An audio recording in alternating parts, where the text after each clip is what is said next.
नाज़रीन तव्हां सां ब्रेकिंग न्यूज़ शेयर कंदासीं। ओबावड़ो खां SSP अलायंस शुगर मिल मां नौजवान जो लाश मिलण वारे वाक़े जो नोटिस वरितो आहे। आखाई ॾियो ब्रेकिंग न्यूज़ आहे। ओबावड़ो मां SSP अलायंस शुगर मिल मां नौजवान जो लाश मिलण वारे वाक़े जो नोटिस वरितो आहे।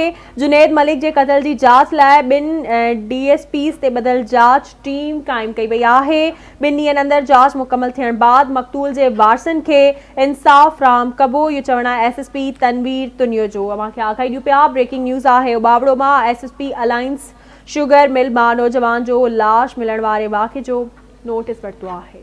जी नाज़रीन अव्हांखे ब्रेकिंग न्यूज़ ॾेई रहिया आहियूं। ओबावड़ो खां SSP अलायंस शुगर मिल मां नौजवान जो लाश मिलण वारे वाक़े जो नोटिस वरितो वियो आहे। जुनैद मलिक जे क़त्ल जी जांच लाइ ॿिनि DSPs ते ॿधल जांच टीम क़ाइमु कई वई आहे। ॿिनि ॾींहंनि अंदरि जांच मुकमल थियण बाद मक़तूल जे वारसनि खे इंसाफ़ फ़राहम कबो।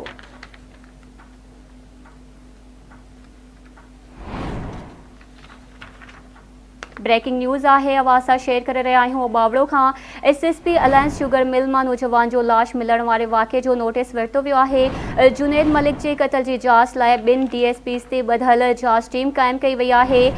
SSP तनवीर तुनियो जो चवणु आहे त ॿिनि ॾींहंनि अंदरि जांच मुकमल थियण बाद मक़तूल जे वारसनि खे इंसाफ़ फ़राहम कबो।